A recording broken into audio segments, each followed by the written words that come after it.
So another year has ended, and what a year it has been. My country went to hell all over again, I became an uncle, and I didn't upload properly until July. Crazy times. While I am frothing with excitement for the release of Takagi-san and Love is War Season 3, before we can look forward to that, it's time to take a look back at Red Hot Go. Specifically, how I went with each show, video game, and manga after the respective video went live. Just like last time, there won't be any spoilers in this video beyond the first 3 episodes, with some rare exceptions for which I will give you plenty of warning. If you only want to see my take for a few shows, timecodes are in the description. So without further ado, let's get started with We Never Learn. I think the fact that I started this year by watching the wrong season of a show was pretty on the nose for the kind of year this would be for the channel. But regardless, I got to the first 3 episodes in the end.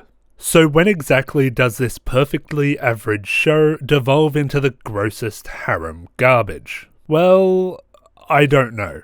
I know I said that I would keep watching to find out, but I just didn't have it in me to dedicate time to a show that I knew would end up being gross. If someone handed you a chicken burrito, but told you that the chicken is bland and transitions into dog food at some point, are you really going to start chewing to find out where the switch is, or are you just going to eat something else? I'm not exactly thrilled that I don't like this show. I would love to see an anime about a study group done right, because a study group implies that the participants have some kind of flaw they are trying to overcome, and an environment that people explicitly put themselves in to get better at something will inevitably bring character growth. But between this and quintessential quintuplets, I have not yet found the study group anime of my dreams. Final verdict, I dropped We Never Learn after 5 episodes and it retains its rating of ice cold. The Disastrous Life of Saki K.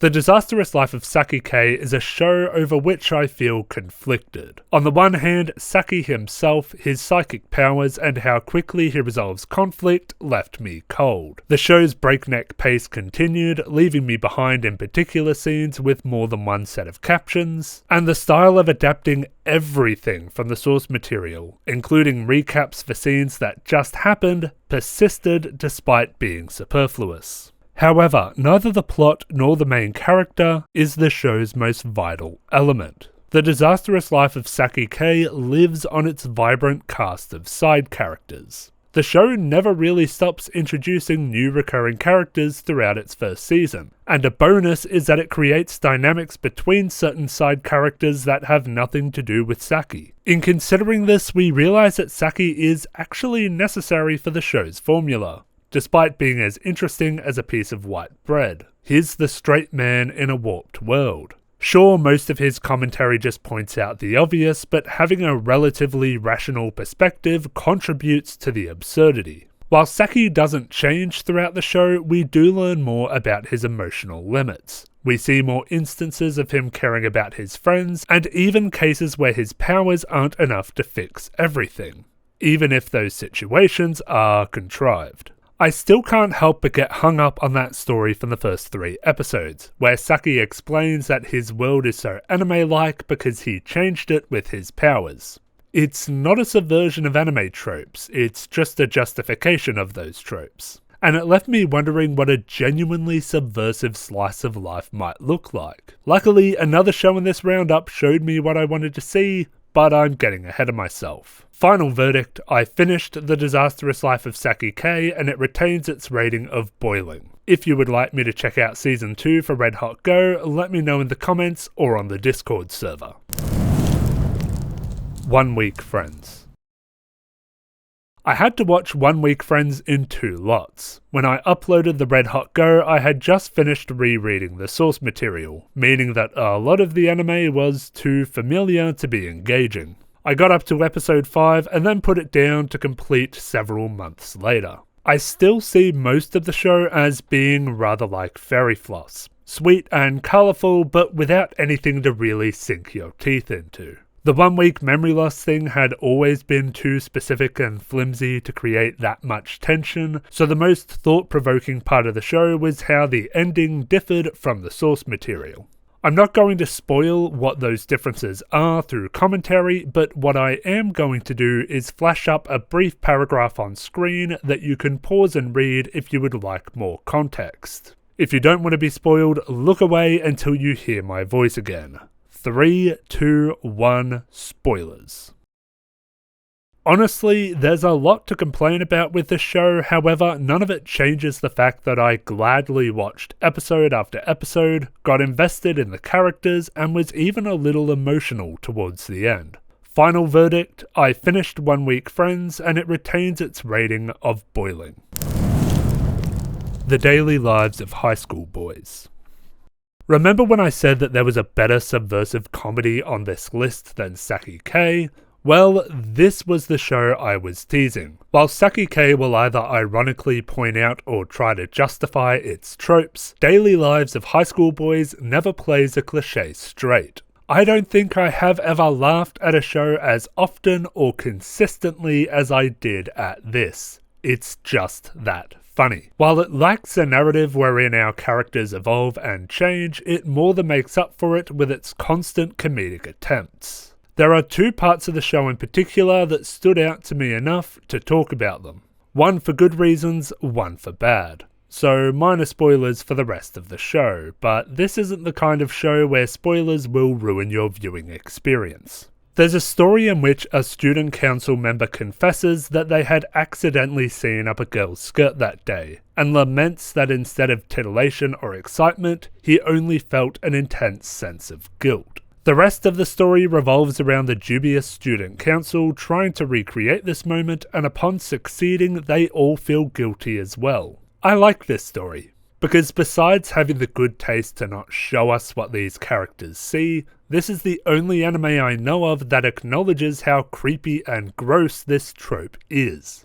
This story isn't just a subversive take of the rom-com genre, it's critically deriding one of its most unsavory indulgences. And I think that's one of the most outstanding achievements for which a subversive comedy can strive. The second is a story that went from my favourite to least favourite throughout its run. In this story, Hidenori tells his classmates that he has lost his glasses as they sit completely visible on his head. All of his classmates then unanimously agree to help him look for them throughout the school. I absolutely lost it. This gag was the funniest thing the show had done, and I was having a great time watching them go from place to place, searching for these glasses. Unfortunately, as per the show's formula, it needed a subversion. So one of his classmates spot the glasses on his head and points this out, revealing that every other classmate had just missed them as Hidenori did. What made this joke funny was that it appeared to be a practical joke that the entire class was in on. But when you find out that the students had done everything in earnest, it retroactively swaps the hilarious prank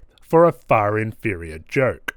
This was the one time that the show's formula acted against it. But the fact that I need to laser focus on one gag to find flaws in this series should tell you all you need to know. Daily Lives of High School Boys is excellent. You bet I finished it, and it retains its rating of red hot. Kokoro Connect. In my initial Red Hot Go, I said Kokoro Connect could keep me around if it kept up the body swapping stuff. Unfortunately, that aspect of the story becomes less and less prevalent until episode 5, where the show strongly implies that it's over, that the experiment has reached its next phase and that body swapping will no longer play a part. So what's left after the body swapping is gone? Lots and lots and lots and lots and lots of melodrama.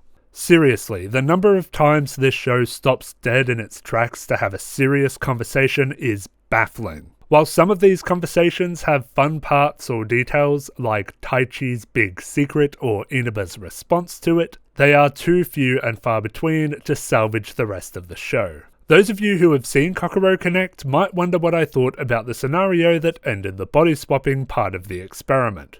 My thought is meh. I thought it was contrived, I saw the twist coming, and the only good thing to come out of it was retroactively taken back, which played a big part in why I ultimately dropped the show. If you want to know what I'm specifically talking about, I'm going to once again flash some text on the screen for a second that you can pause and read if you'd like. If you don't want to be spoiled, just look away until you hear my voice again. 3, 2, 1, spoilers.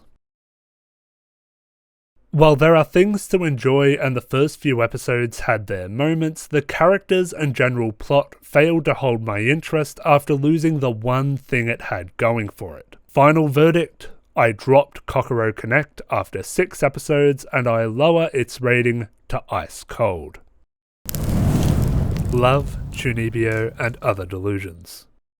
Well, I might as well get this out of the way from the get-go. In my initial Red Hot Go video, I said this. I, like I assume many others, learnt what Chunibyo was because of this show. But Love, Chunibyo, and Other Delusions isn't really about that. Yeah, I'm gonna go ahead and take the L on that one. I assumed from the first 3 episodes that Chunibyo was just going to be the selected eccentricity and that the focus would ultimately be on character development.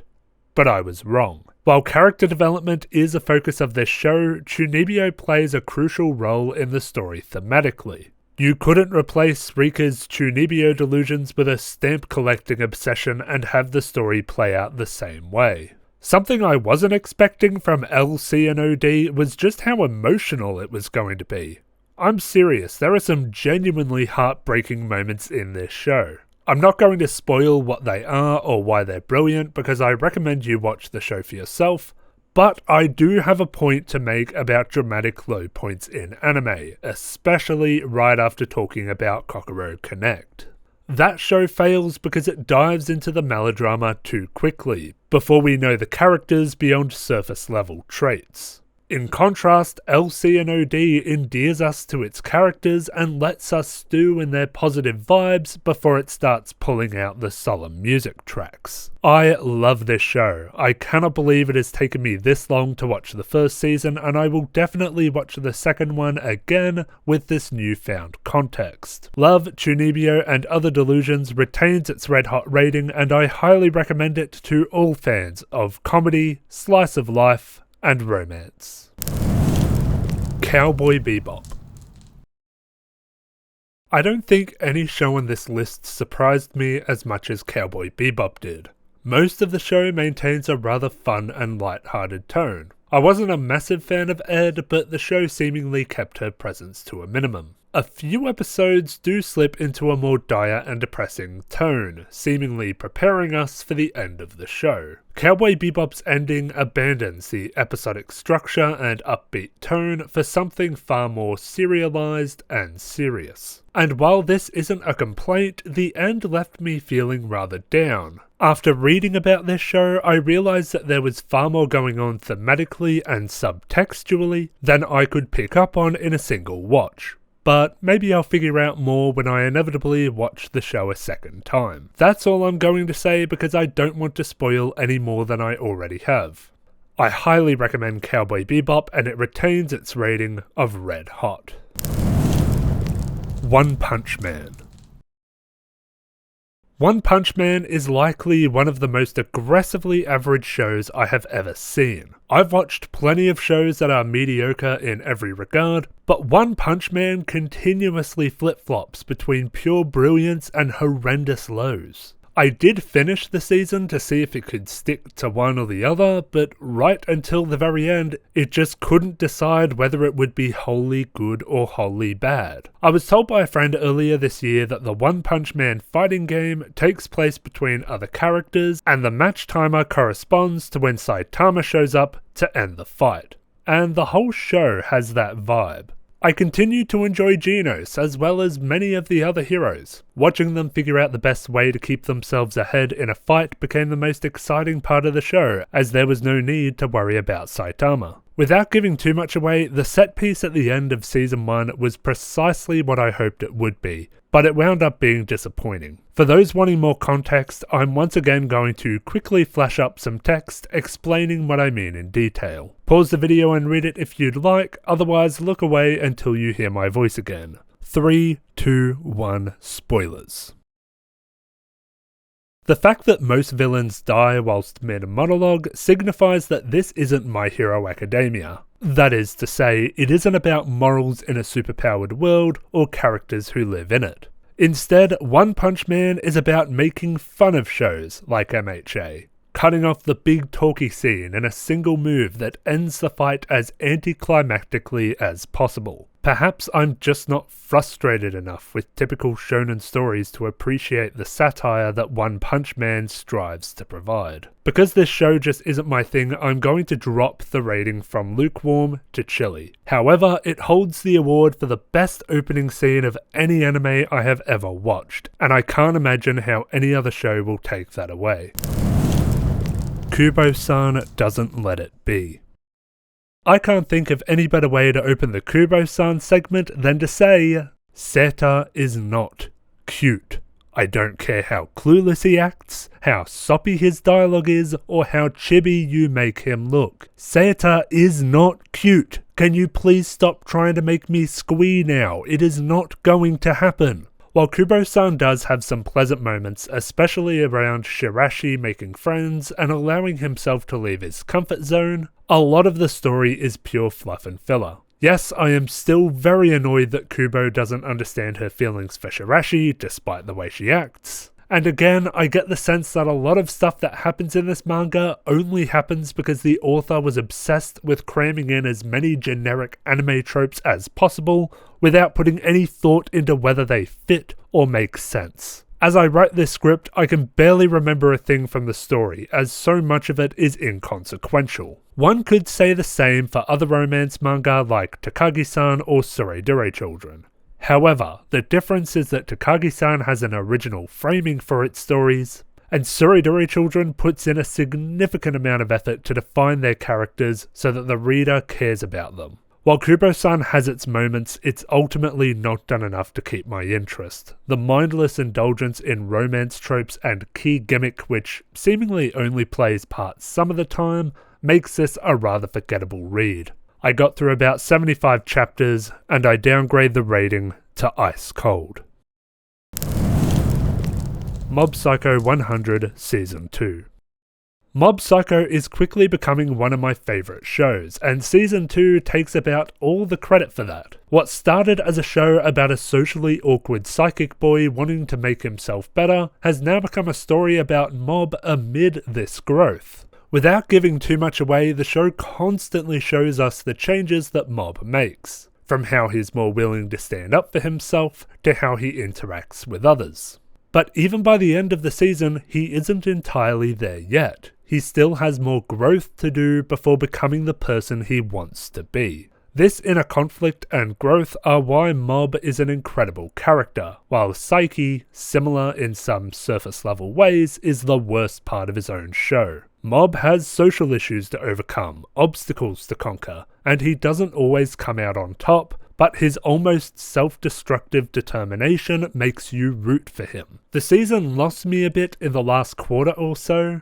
I love the tone shift that begins this final arc, and I love the Body Improvement Club's brief appearance, but the rest seem to put Mob's social development on the back burner to focus on action. There's one part of the finale that I almost loved that could have been a really powerful moment, but the showrunners turned back on it at the last minute. Again, I'm not going to say any spoilers, but I will flash some text on the screen for anyone who is interested in what I am specifically talking about. If you're not interested, look away until you hear my voice again. 3, 2, 1, spoilers. Despite the finale being less than ideal, I enjoyed the rest of the season enough that I am willing to maintain its red hot rating. I can't wait to see what comes next. Genshin Impact. I can certainly see why people get invested in Genshin Impact. I actually did have a lot of fun, just wandering around, taking out camps of enemies and finding collectibles. The game clearly sits on a good foundation. So what lets it down to the point that I have to open this segment with blow-softening praise? The story and general dialogue scenes. I cannot stand Paimon. She's shrill, annoying, and just won't shut her stupid mouth. Maybe this wouldn't be such a big deal if she didn't do all the talking for the protagonist, but she does. No one else is quite as grating as Paimon, but no one is necessarily good or fleshed out either. Every character is generic, and the dialogue scenes have that typical anime game problem of being far too long and saying very little. It's a shame. I can certainly see the potential of Genshin Impact, and it's made up my mind that should I ever acquire a Nintendo Switch, Breath of the Wild will be a must-buy. But it just fails to stick the landing with everything they've built on top. Also, I'm going to repeat this. Regardless of the game's genre, loot boxes are unethical and should be regulated the same way all other forms of gambling are. With that old school gamer attitude out of the way, I played a few more hours of Genshin Impact before I decided to let it go. It retains its rating of chilly. Bunny Drop. You might have noticed by now that I have more to say about some shows than others. Sometimes this comes down to not wanting to spoil anything, like in the case of Cowboy Bebop, but more often it just comes down to not having much to say. Bunny Drop starts as a show about the trials and tribulations of looking after a 6-year-old. 12 episodes in, nothing about that premise changes. The main character, Daikachi, certainly changes. His life is completely shuffled around after adopting Rin, but he always rolls with the punches and learns what it means to become a parent. That's really what this show boils down to, and what makes it stand out among others. It's a wholesome story about a father-daughter dynamic being formed and maintained. In the anime. Yeah, I'm sure some of you saw this coming. We're going to talk about the source material for a moment. Most of my initial Bunny Drop video comments warned me about the manga, which I was initially interested in reading before those warnings. So I looked up how the manga story ends, and I'm going to share my findings with you now. If you're worried about spoilers, don't be. Trust me, I'm about to save you a whole lot of time and a whole lot of heartache. It ends with Rin, now 20 years old, marrying Daikachi and excited to have his children. What the fuck? Honestly, I don't have nearly enough time in this video to explain the several layers of depravity in that ending, but I will say this. The manga doesn't exist. The show is excellent, damn near perfect. The anime's director had mixed feelings about the source material's ending, so he avoided it altogether. Please do watch the anime, it's genuinely excellent and, needless to say, retains its rating of red hot. But do not touch the source material. Ratchet and Clank Rift Apart. When I posted my Ratchet and Clank Red Hot Go to Reddit, I was surprised to hear that some fans were not pleased. Some Redditors threw accusations of a poor story or a lack of innovation at this game, and people generally seemed down on it. My complete experience couldn't be further from this. Rift Apart is one of the fastest games I have ever platinumed. I loved just about everything it had to offer. The weapons were fun, varied, and all had their unique uses. The story was exciting and ended with a thrilling climax, and the gameplay was a perfect blend of familiar and innovative. Am I biased to like Ratchet and Clank? Yes. Are my feelings on the game objective? No. Are there problems with the game? Absolutely. Are those problems enough to ultimately detract from the experience? Absolutely not. Rift Apart basically justified my purchase of a PlayStation 5, even considering how much extra I paid for it. I platinumed this game and it retains its rating of red hot. And finally, Jojo's Bizarre Adventure. I got through a lot more of Jojo's than I thought I would. To be honest, I was ready to throw in the towel during episode 6, but then the show's knack for stellar cliffhangers kept me around for 2 more episodes. It's incredible how even a mediocre story can keep up engagement by giving you just a taste of what's coming so that you want more. My main issues with the show were not solved. The brain-dead side character that I complained about in the video, Speedwagon, continues to point out the bleeding obvious at the regularity of a running gag. And it might have been a good running gag if it was, funny. Okay, there was one time Speedwagon pointed out something obvious involving Jack the Ripper and a horse, and it was so absurd that it got a chuckle out of me. And I think that was one instance where his commentary actually filled me in on something I had missed, but that's it. Other than that, the rest of his dialogue is as redundant and unfunny as "that wound is fatal." But that's just it. None of my issues with the show will ever be fixed. JoJo's Bizarre Adventure is a show that knows exactly what it wants to be, and people appreciate it for what it is. So here's the thing. My close friend who was excited to hear I was starting to watch JoJo's explained that even the biggest diehard fans say that the first season isn't exactly great. While the issues I have likely won't be fixed, they could potentially be distracted from. So here's what I'm going to do. Despite not finishing the first season, I am going to make the second season eligible for Red Hot Go. If you would like me to skip to the quote-unquote good bit, let me know in the comments. For now, while the show mainly kept up the tropes that I disliked and didn't add much new to the table, I feel like my friend and other commenters have rubbed off on me a bit. I'm going to notch the show's rating up to lukewarm, and should you vote for season 2, I promise to approach it with an open mind. So those are all the shows I have covered for Red Hot Go, but just like last year, I can't finish the roundup until we rank them. And this is going to get tricky because you all voted for some genuinely good stuff this year. There are literally more Red Hots than Ice Cold and Chili's combined. Starting with my least favourite, number 14, We Never Learn. Number 13, Kubo-san Doesn't Let It Be. Number 12, Kokoro Connect. Number 11, Genshin Impact. Number 10, Jojo's Bizarre Adventure. Number 9, The Disastrous Life of Saiki K. Number 8, One Punch Man. Number 7, 1 Week Friends. Number 6, Mob Psycho 100 Season 2. Number 5, Ratchet and Clank Rift Apart. Number 4, Love, Chunibyo and Other Delusions. Number 3, Bunny Drop. Number 2, Cowboy Bebop. And the number 1 spot, a massive surprise for me given the lack of character depth, but the piece of media I had the most fun with, The Daily Lives of High School Boys. And that is all from me this year, but I will be back in 2022 with some Takagi-san content. I'd like to thank my patrons, Orion Tran, Lars Espen, Data52, Geman5, Lemon Shark, Pixcalibur, Alberto Cruz, Tyler Bennett, Tenka, Jeremy Pashik, Fireclaw, Soran, Christopher Wang, Will, and Jazoiwa. And I'd like to thank you all for your patience and support throughout this year. Thank you all very much for watching, and I will see you next time.